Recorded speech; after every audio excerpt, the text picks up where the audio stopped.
የነዳጅ ዋጋ በ20 ብር መጨመሩንና ቤንዚን በሊትር እስከ 400 ብር እንደሚሸጥ ሰምተናል። ከዚህ በተቃራኒ ግን በዓለም አቀፍ ደረጃ የመጨመር ስጋት ተጋርጦበት የነበረው የነዳጅ ዋጋ መቀነሱን ያገኘነው መረጃ ያመለክታል። በሌላ በኩል ደግሞ አሁን ስራ ላይ ባለው ሕግ መሰረት ከሪል ስቴት ቤት ለመግዛት ያስባችሁ እቅዳቸውን እንድሰርዙ ተጠይቋል። ከዚህ ጎን ለጎን ከህዝብ ወደ 1.5 ቢሊዮን ብር በመሰብሰብ ያጭበረበሩ ቤት ገንቢዎች ክስ እንደተመሰረተባቸው መንግስት አስታውቋል።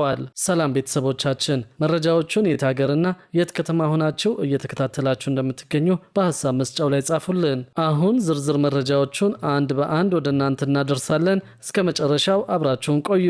ከሪል ስቴት ቤት ለመግዛት ያሰባችሁ እቅዳችሁን እንድሰርዙ ተጠይቀዋል። ከዚህ ጎን ለጎን ከህዝብ ወደ 1.5 ቢሊዮን ብር በመሰብሰብ ያጭበረበሩ ቤት ገንቢዎች ክስ እንደተመሰረተባቸው መንግስት አስታውቋል። አዋጆች ከጸደቁ በኋላ ደንብ እስኪወጣላቸው ድረስ ረዥም ጊዜ በመውሰዱ ምክንያት የወጡት አዋጆች በመጣስ ላይ እንደሚገኙ አውቀናል። አዋጆቹ በህዝብ ተወካዮች ምክር ቤት ከጸደቁ በኋላ ለአዋጁ የሚሆኑ ደንቦች እስከሚወጡ ድረስ ረዥም ጊዜ እየወሰደ በመሆኑ የወጡት አዋጆች እየተጣሱ መሆኑን የተገለጸው። በተለይም ደግሞ በቅርቡ የጸደቀው የሪል ስቴት ልማትና የማይንቀሳቀስ ንብረት ግብይትና ግመታ አዋጅ ደንብ ሳይወጣለት እስካሁን ድረስ ዘግይቷል። በመዘግየቱ ምክንያትም በአዋጁ የተከለከሉ ተግባራት እየተፈጸሙ መሆኑን የህዝብ ተወካዮች ምክር ቤት የከተማና መሰረተ ልማት ሪፖርትን ባደመጠበት ወቅት አንስተዋል። ምክር ቤቱ እንደ ምሳሌ የጠቀሰው ይኸው አዋጅ 80 በመቶ የሪል ስቴት ግንባታ ሳይጠናቀቅ መሸጥን የሚከለክል ቢሆንም ደንቡ ባለመውጣቱ ምክንያት በአሁኑ ወቅት ግንባታ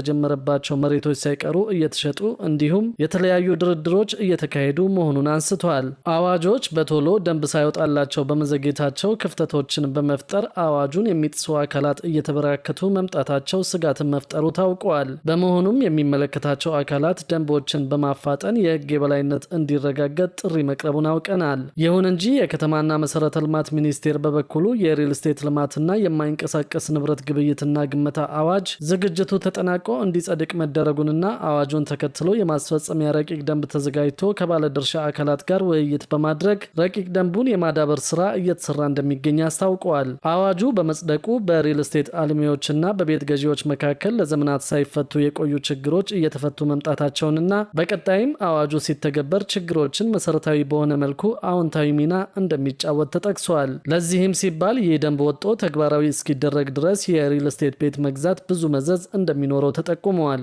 ህግ ወደ ኋላ ተመልሶ የማይሰራ በመሆኑ ደንቡ እስኪወጣ ቤት ገዢዎች በመታገዝ ሊጠብቁ ይገባልም ተብለዋል። ከዚህ ጎን ለጎንም ከህዝብ ወደ 1.5 ቢሊዮን ብር በመሰብሰብ ያጭበረበሩ ቤት ገንቢዎች ክስ እንደተመሰረተባቸው መንግስት አስታውቋል። የቤት ባለቤት እናደርጋቸዋለን በሚል ባለፈው ዓመት ከህዝብ ወደ 1.5 ቢሊዮን ብር በመሰብሰብ ያጭበረበሩ ሰዎች መከሰሳቸውን ፍትህ ሚኒስቴር ገልጿል። እንደዚህ አይነት ማጭበርበር በሚፈጽሙ ድርጅቶችና ግለሰቦች ምክንያት ዜጎች ገንዘብ ይዘው እንኳን ያለ ስጋት ቤት ለመግዛት እየተቸገሩ መሆኑን አንዲት የፓርላማ አባል ተናግረዋል። በአገር አቀፍ ደረጃ ከፍተኛ ትኩረት ተሰጧቸው እየተሰሩ ካሉ ጉዳዮች ውስጥ የዜጎች የቤት ባለቤት እንዲሆኑ ማድረግ አንዱ መሆኑ ተጠቁመዋል። ቤት ሰርተን እናስረክባለን በማለት የህዝብን ገንዘብ ሰብስበው ከሀገር የሚወጡ የግል ድርጅቶች እንዳሉ ነው የፓርላማ አባል የገለጹት። በቤት ልማት ዘርፍ ከተሰማሩ የግል ድርጅቶች ውስጥ በውላቸው መሰረት በጊዜ ሰርተው የማያስረክቡ፣ ሰነድ የሚያጭበረብሩና በጣም ውስብስብ የሆነ ሰነድ በማስፈረም በየጊዜው ያለ ምክንያት ገንዘብ የሚጨምሩ እንዳሉ የህዝብ ተወካዮች ምክር ቤት አባለው አስረድተዋል። የፍትህ ሚኒስትሯ ሀና አራያ ስላሴ በበኩላቸው ከህዝብ ንብረት ሰብስበው ከዳር ሳያደርሱ የሚሰወሩና የሚጠፉ አካላትን በተመለከተ የወንጀል ተጠያቂነትን እያሰፈንን እንገኛለን ብለዋል። የቤት ባለቤት እናደርጋቸዋለን በሚል ከህዝብ ወደ 1.5 ቢሊዮን ብር በመሰብሰብ በሰፊው የማጭበርበር ስራ ላይ የተሰማሩ ያሏቸው ግለሰቦችና ድርጅቶች ላይ መስሪያ ቤታቸው ባለፈው ዓመት ክስ መስርቶ ጉዳዩ በሂደት ላይ እንደሚገኝ ገልጸዋል። በሌላ በኩል ደግሞ የነዳጅ ዋጋ በ20 ብር መጨመሩንና ቤንዚን በሊትር እስከ 400 ብር እንደሚሸጥ ሰምተናል። ከዚህ በተቃራኒ ግን በዓለም አቀፍ ደረጃ የመጨመር ስጋት ተጋርጦበት የነበረው የነዳጅ ዋጋ መቀነሱን ያገኘነው መረጃ ያመለክታል።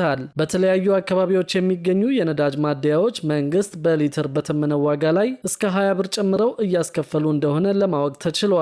በአማራ ክልል ጎንደር ከተማ የሚገኙ ሁሉም ነዳጅ ማደያዎች መንግስት ለ1 ሊትር ነጭ ናፍጣ በተመነው 129 ብር ከ12 ሳንቲም ላይ እስከ 20 ብር በመጨመር 150 ብር ገደማ እያስከፈሉ መሆኑ ታውቋል። በኦሮሚያ ክልል ሞጆ፣ ቢሾፍቱና ኩዩ ከተሞችም አንዳንድ ማደያዎች የዋጋ ጭማሪ ማድረጋቸውን ያስረዱት ምንጮቹ የህግ አካላት እስካሁን የመንግስት የዋጋ ተመን እንዲከበር አላደረጉም ሲሉ ቅሬታቸውን ገልጸዋል። ገልጸዋል። ቤንዚን የሚጠቀሙ ተሽከርካሪዎችና ባጃጆች ደግሞ በሊትር እስከ 400 ብር ቤንዚን ከማደያዎች ገዝተው ከሚቸረችሩ ህገወጥ ነጋዴዎች ለመግዛት መገደዳቸውን ገልጸዋል። በኢትዮጵያ የነዳጅ ዋጋን በተመለከተ ግብይቱ በዓለም ገበያ መሰረት እንዲሆን ቢወሰንም በዓለም ገበያ ላይ የነዳጅ ዋጋ እየቀነሰ መሆኑ ታውቋል። የአሜሪካው ፕሬዝደንት ዶናልድ ትራምፕ ቬኔዙዌላ ከ30 እስከ 50 ሚሊዮን በርሜል ድፍድፍ ነዳጅ ለአሜሪካ እንደምታቀርብ ማስታወቃቸውን ተከትሎ የዓለም የነዳጅ ዋጋ ከ1 በመቶ በላይ መቀነሱን ዘጋርዲያን ዘግበዋል። ከዚህ በተጨማሪ ትራምፕ በግሪንላንድ ጉዳይ ስምምነት በሚደረስበት ጉዳይ ላይ ከኔቶ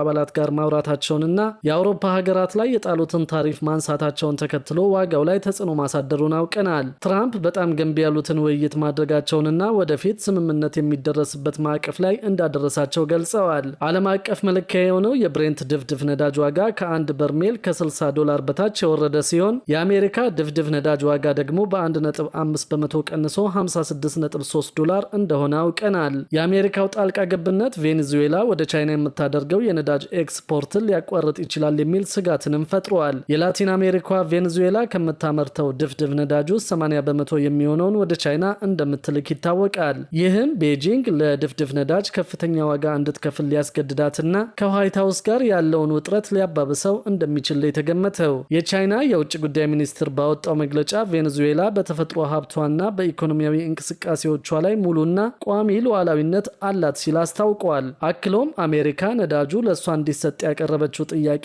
ዓለም አቀፍ ሕግን የሚጥስ የቬኔዙዌላን ሉዓላዊነት የሚጋፋና የቬኔዙዌላን ሕዝብ መብት የሚጎዳ ነው ሲልም ገልጸዋል። ቀደም ሲል ትራምፕ ትሩዝ ሶሻል በተሰኘው የማህበራዊ ትስስር ገጻቸው ባሰፈሩት ጽሑፍ እንደ አሜሪካ ፕሬዝደንትነቴ ይህ ገንዘብ ለቬኔዙዌላና ለአሜሪካ ሕዝቦች ጥቅም እንዲውል እቆጣጠረዋለሁ።